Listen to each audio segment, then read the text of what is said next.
Hello, I'm NJ, And I'm Zane. and we're from Sip and Tip. Today, we are going to talk about, Mental health. yes, and how we can help our loved ones cope and deal with their symptoms of mental health. Believe it or not, we all suffer some form of mental health. Even though we all feel strong, we can able to handle our stress, we can handle our children, we can handle our jobs, we can do what we do. But our bodies take a toll. It really does. Yes. So one of the things that we experience all the time, especially as parents, is anxiety. You know, it's the end of the month, bills are due, it's the end of the month, and we didn't finish all the things we needed to do.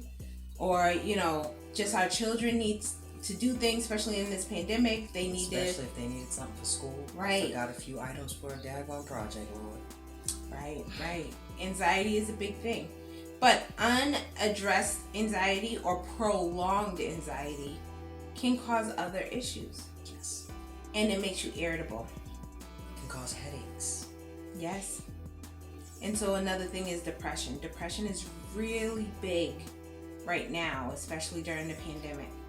And that's mainly because people have been isolated and are out of their regular routines for a while. Yes. And be mindful, those friends and family members that you haven't seen in a long time, that you know are suffering through something, you might want to check on them. Right. And sometimes people are great at hiding it, especially because they're not around you regularly. That's true. So just check in on them, especially the strong ones, the ones that you know are taking on more than typical people do. I was gonna say, don't look at me. Don't look at me. Because, you know, it's one of those things where people try and take on stuff because they know other people need it. Right. But when do you take care of yourself? That's true. And so going out for a meal, going out for a walk, going out and just having a conversation. Go sit in each other's living room if you're COVID safe.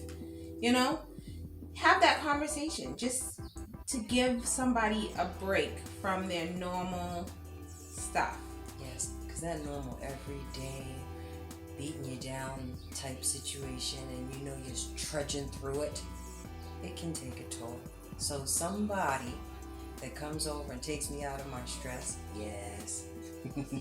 I've had several people do that, thank God, because I am truly stuck in the house. I have no car. I'm not able to really walk very far, so I'm one of those that deals with depression a lot. And I tend to hide it quite well, especially if I have a house to clean. Yeah. And so I think for most minorities, being that strong figure and not complaining and taking on and dealing with and figuring it out is a default, and it's not healthy. If you've never heard that before, I'm telling you now, it is not healthy. And if you know someone that is always saying, oh, this is happening, or oh, so-and-so needs me, oh, I'll figure it out. If you've heard that, some way, form, or fashion, reach out. Yes. Reach out, because more than likely, they're figuring it out, but it's stressful. And overwhelming. And they're not going to tell you that. Nope. Because they're used to being the go-to person, or they're used to being the one to figure it out. Exactly. And it's not safe for them to continue prolonged stress and always beating themselves up when one, things don't work out the way they planned it. Two, they don't have control over everything. Who does? Right. And three, always having to figure it out. They're not okay. Some things I feel help me with the stress and depression of it all and gets me out of my head is body scans. Yes. So if you can find even an hour, maybe 15 minutes, start with 15 minutes, because a lot of people, you don't really like to hear other people talk, or you may not feel comfortable with the way that it sounds. So just try it out. Me, I try for at least 2-hour body scans, full body scans, so that I can get to sleep. I have insomnia due to my depression.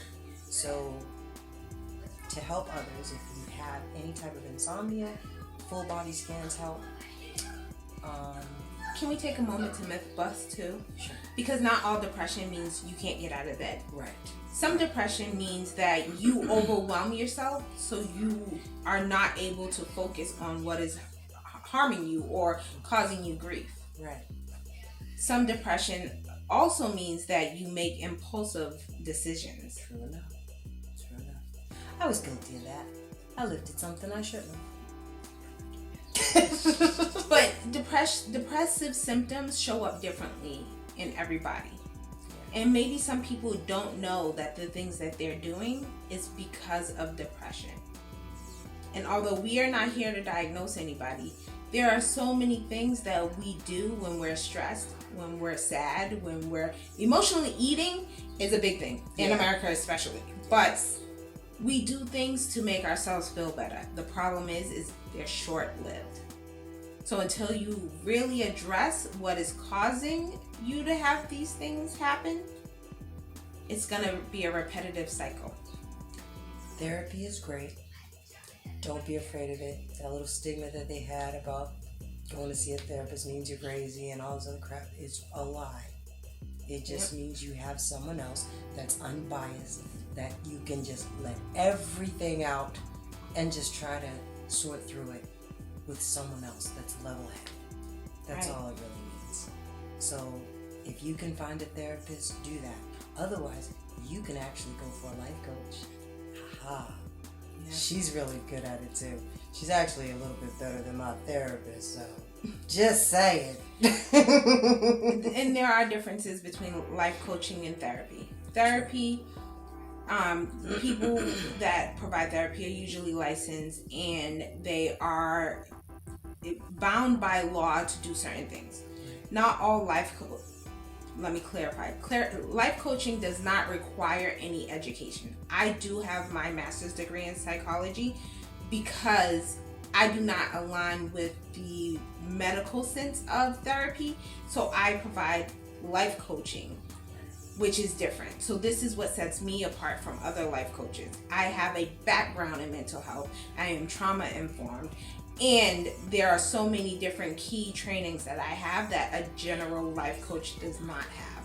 And so that's what sets me apart. And this is why I'm able to help out in ways that other life coaches aren't. And I don't want to sell anybody to a life coach that is not fit for them.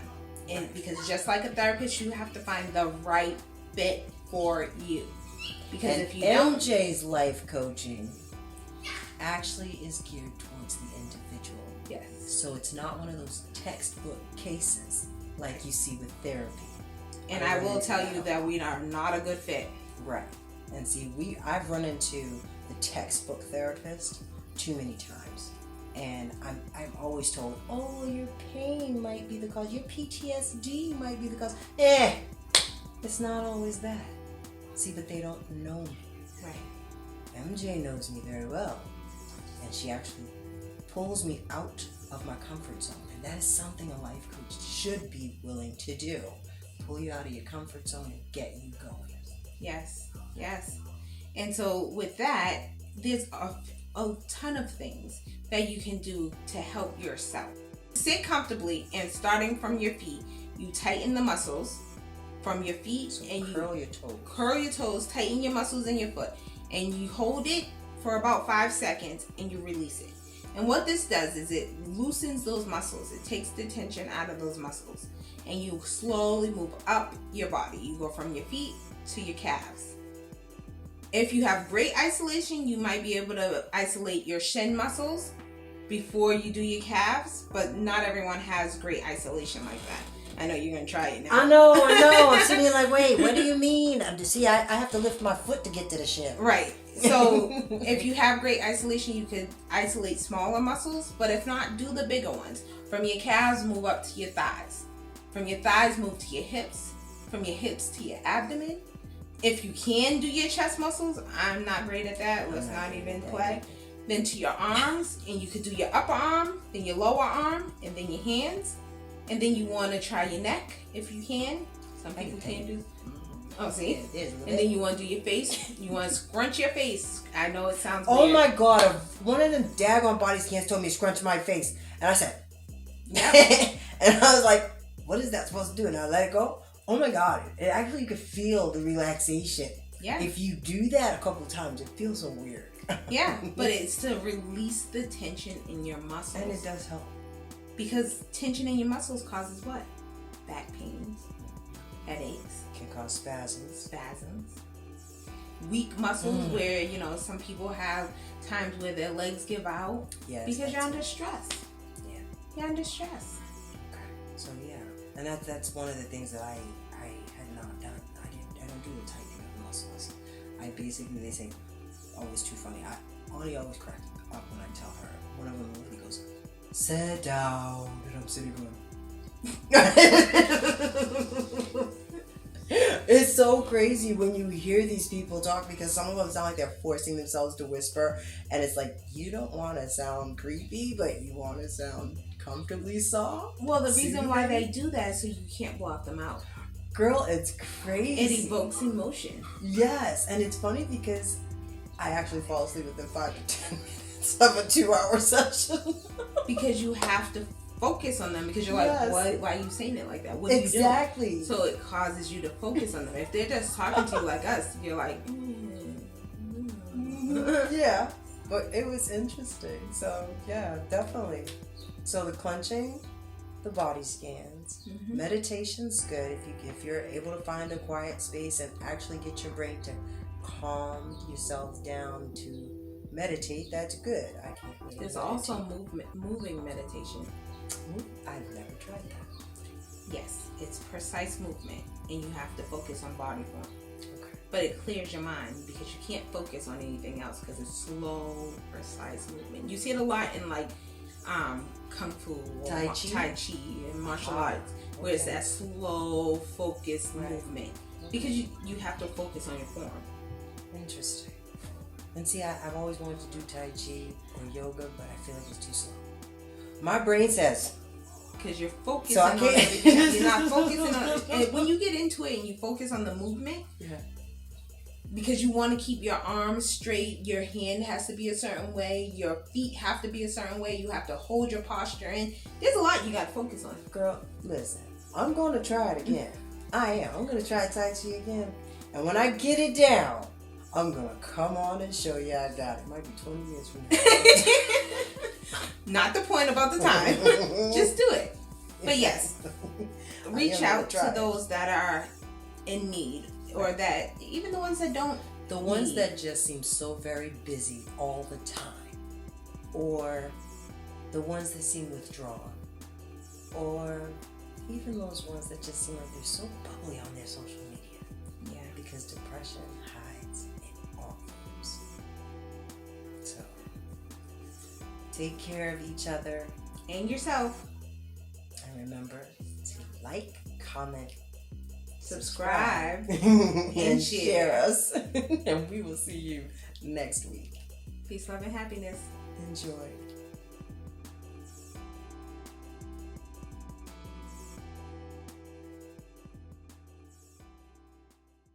Hi, we are here from Sip and Tip, and we would like to honor our fallen soldiers. We'd like for you to join us in a moment of silence as we do that.